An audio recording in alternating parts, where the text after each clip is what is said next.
Good? All right, good afternoon, everyone. Chelan County Sheriff Mike Morrison. Again, I want to thank everyone for coming here. We're coming full circle. We look at about 4 months ago, we were just sitting here breaking the news about this tragic situation of the deaths of Peyton, Evelyn, and Olivia.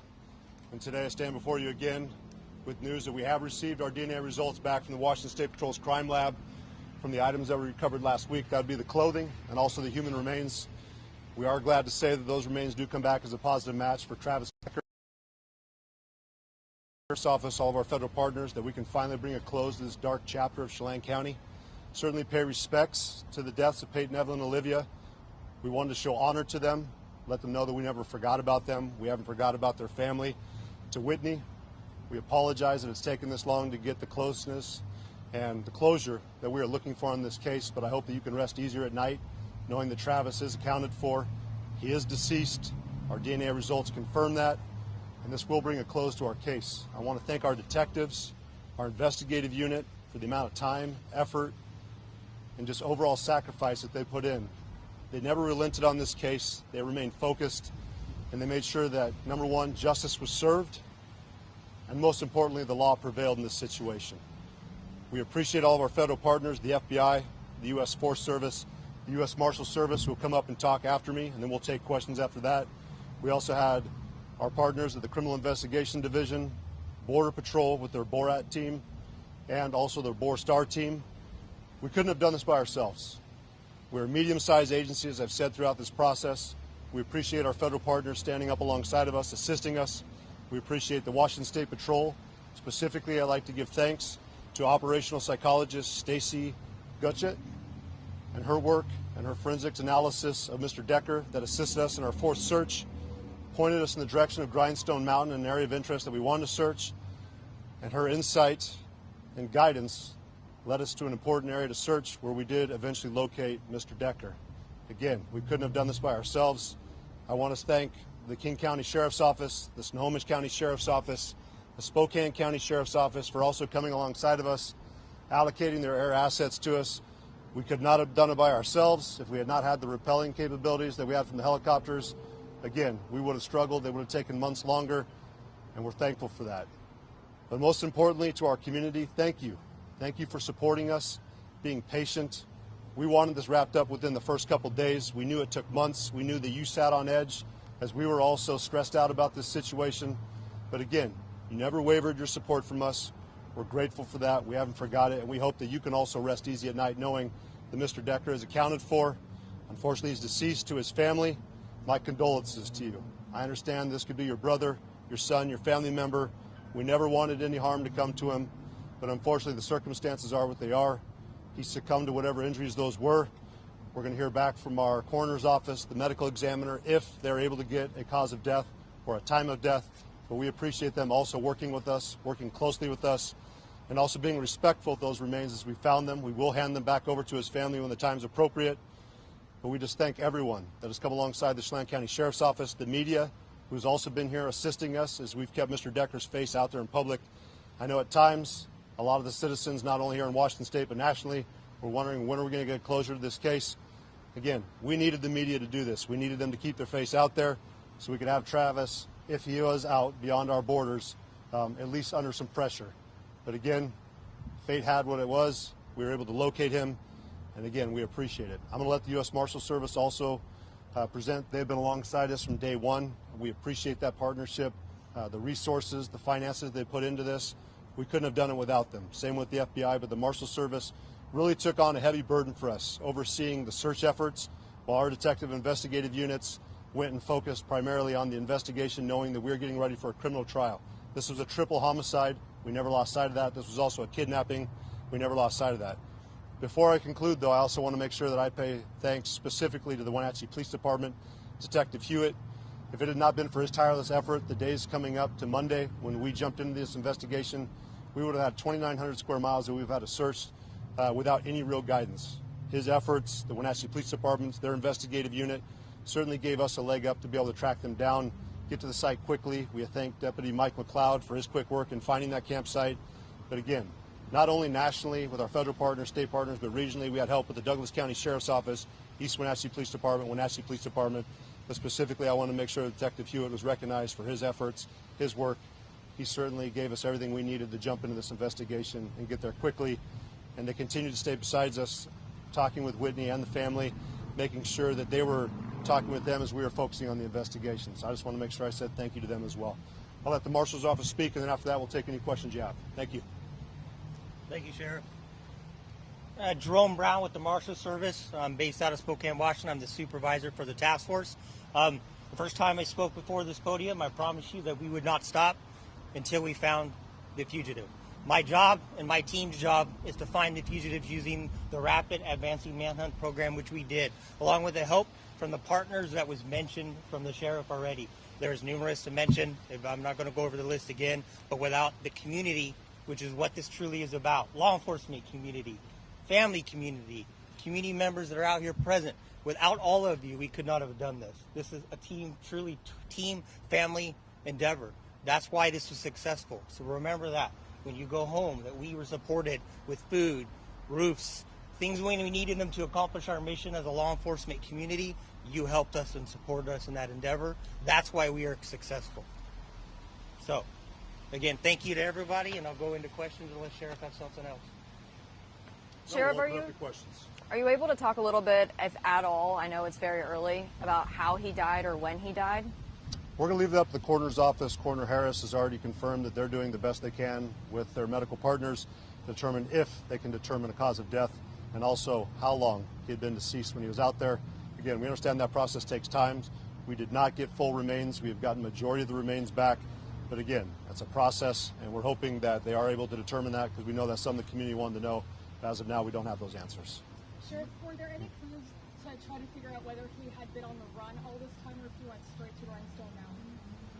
Based off the information we have, it appears that the potential of him going directly up Grindstone Mountain shortly after the event or within that day would be pretty consistent. But again, we'll look at the time frame once we hear back from the coroner's office, and hopefully we can get a clearer picture on what was the cause of death. Again, if it was anything outside of what would be an explainable cause of death and it wasn't at Mr. Decker's own decision by his own hand, we would investigate that as a separate homicide. Again, we will pay respects to him. We'll honor his family as well, but we'll wait to hear what the coroner's office and the medical examiner has to say. Sheriff, how were you able to zero in on this one specific tiny area that I can find the body? So this was our fourth search. It was a planned search. We appreciate the U.S. Marshals overseeing that, taking it on. The FBI had done our third one after that. This was the area that we had been speaking with the Washington State Patrol and their operational psychologist, who I mentioned before. That would be Stacy Chuckett. Really appreciate her insight. So we did get forensics analysis when it came back from the U.S. Marshal Service, the FBI, with their forensic psychologist, and of course the Washington State Patrol. And she had highlighted an area of interest that was on Grindstone Mountain. She even guesstimated about what elevation we were looking at, and we really appreciate her insight. She brought certainly a different perspective than we had received from the FBI or the Marshal Service. But again, we were taking information as we could throughout this investigation. It was rapidly evolving. I think we utilized our resources as best as possible. And the last iteration, Washington State Patrol coming in with this contracted operational psychologist, certainly gave us a different area to look at, but it was always something that we were going to check next as our search area continued to expand out. What was kind of the clues that led to that area being, as you mentioned, an area? It was outside of the three search areas that we had already checked. It was certainly within sight of our original crime scene, and we knew also with the information that had been obtained with the psychologist there from Washington State Patrol that they viewed that would be an area that they might have singled out, or Mr. Decker might have viewed out as an area that he would have headed. Sheriff, I saw that there was a tip line. How many people submitted to that tip line? And did rumors or any other leads kind of prolong like a lead, or was that difficult in that sense at all? So certainly we were running our tip line. We really appreciate the FBI coming in and overseeing that over the first couple of days of the operation. You're going to thousands of tips coming in, and then of course it slowly dwindled down. But you're hearing leads that everyone was telling us, you've missed it, he's already in Canada, he's in Mexico. Clearly we have the Marshal Service. They have relationships as well with international partners. We did have international partners in Mexico and Canada following up on leads, along with nationally here. We had viewings in Montana, Idaho, Texas. So again, we appreciate our national resources that we had. Also, we had local resources in different states that were willing to step up, assist us, track down leads. Again, we couldn't have done this by ourselves, but certainly we weren't overlooking any tip that came in, any bit of advice that we had. But it certainly strained our resources that we did have, but we primarily kept our focus here with our investigators, and eventually we got the results we were looking for.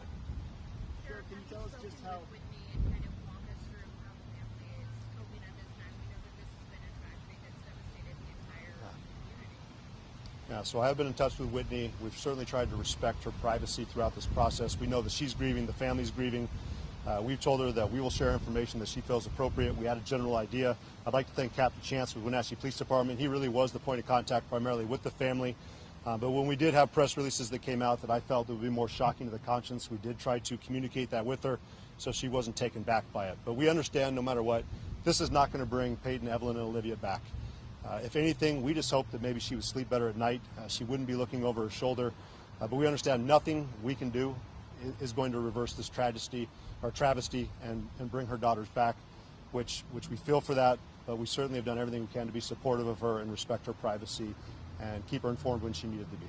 Can you talk a little? Can you tell us just how it feels for you personally and for your department to finally have this day come?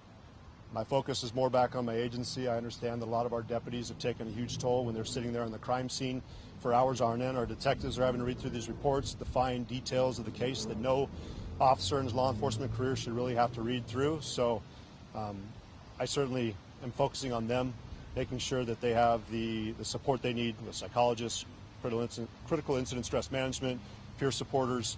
We've done everything we can to make sure we're supporting them on that front. I would say personally that I certainly view it as a win for our community that we can close this. This has been a very dark chapter. You're looking at one of the largest manhunts in Chelan County history, one of the most horrific crimes that we've seen in Chelan County, and we're glad to put it behind us. Personally, I certainly just feel for the family. I couldn't imagine that as a father to lose any of my kids, especially all three, and I hope that we never see anything like this in Chelan County again. But personally, I'm just glad to see it's closing out and we're putting it behind it. And number one, above all, that we found Mr. Decker, he's accounted for, and that we can say that. Is this case officially closed in Chelan County now? We will go through the final processes of closing out the case. We know that our detectives still have some things to wrap up. We still consider this to be a criminal case. We're making sure that we've documented all of our evidence, that we've completed all of our reports, and that we've done what we need to do to process the evidence we have. We do not believe there are any other suspects, anything else we need to follow up on, but we want to make sure it's closed properly. Sheriff, do you think you've gotten any closer, or will you ever get close to a reason why Mr. Decker might have done this? No, I don't think we'll ever have a true reason. I don't think it really matters what his reasoning was. In our view, and based off the evidence we have, he committed murder. It's inexcusable. It's inexplainable. And we would have liked to have, of course, heard his thought process and what he was thinking at the time. But I don't think anything he said would have justified it. The bottom line is our community is now down 3 young girls that would have been our bright future. They're not here. I know several members of our agencies had their kids interacting with them on sporting events and other personal events, so it's a loss for us personally too.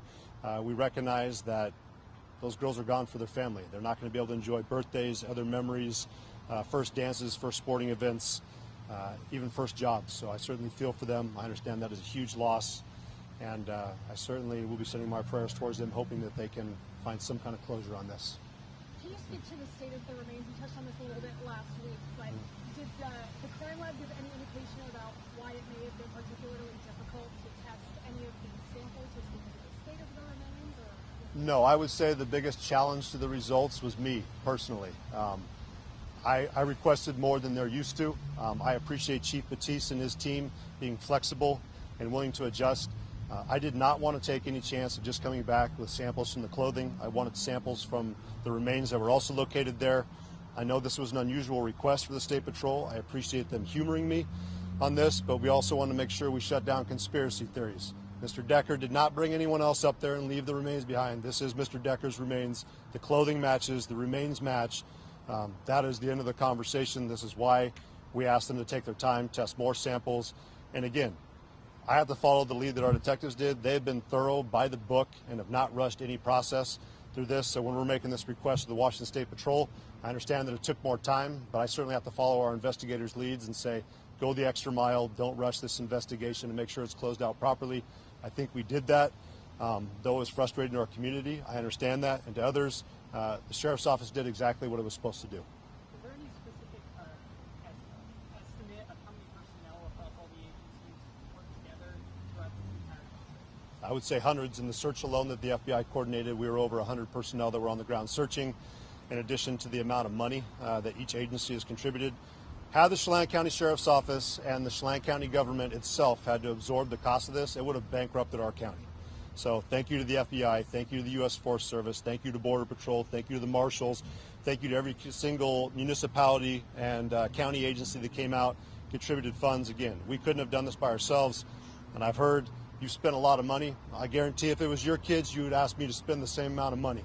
So if I had to do it over again, we'd do it exactly the same way to ensure that justice was served and, again, that the law prevailed. Is this the largest manhunt we've seen in the nation? I'm not sure on the nation. I certainly have our subject matter expert here, but for Chelan County, this certainly takes the largest manhunt that I think we've ever seen, that we've ever heard of. And we did talk to former members of our agency, but I don't think we've ever seen anything like this before. Sheriff, is there a timeline for the coroner's office as to when they have some more definitive results as to the cause of the matter? They said it could take months. I'm not the subject matter expert in here, but I know that Coroner Harris was open to have any questions on that front to be redirected back over towards him. Certainly someone I would trust his opinion. He's done an excellent job for not only the industry, but our county for several years. We're going to miss him, but I know we've got a good candidate coming up behind him with Deputy Earl Crow that's going to be taking that position potentially. So we've got good people in there. I know they'll get the results when they get them. Anything else from anybody? Thank you for your hard work, Sheriff. Well, it was definitely a group effort. The Sheriff's Office didn't do this by ourselves. I know I get to stand up here and take some credit, but we didn't do this by ourselves. It certainly was a group effort. The Marshal Service was key. Again, they took on the workload that was this manhunt.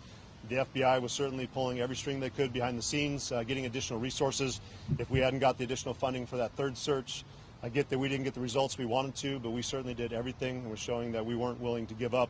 We were going to continue to do what we needed to do, but we're just appreciative for all of our partners that came alongside us. And most importantly, and I want to say this too, like our deputies stepped up every single day while we were out here taking on fires, as we're seeing here. The 365-day, 24/7 coverage that we provided was still being taken care of. You've seen our deputies at work handling other cases, and I appreciate them too. They've done a lot of personal sacrifice, and we continue to be here and support them, just appreciative of their efforts. I appreciate it. Thank you. Appreciate you coming, and thank you for being supportive of us during this time. We're looking forward to closing this case out. And to Whitney, certainly hope you know that we never gave up, and Peyton, Evelyn, and Olivia, their memories will live on forever. Thank you. Thank you, Sheriff. Thank you too, Marshal.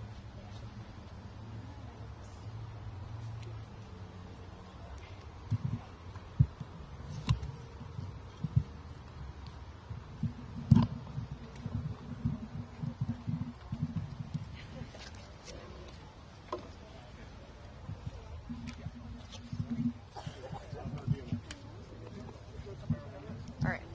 I already have a spot picked, so I'm going to let them know.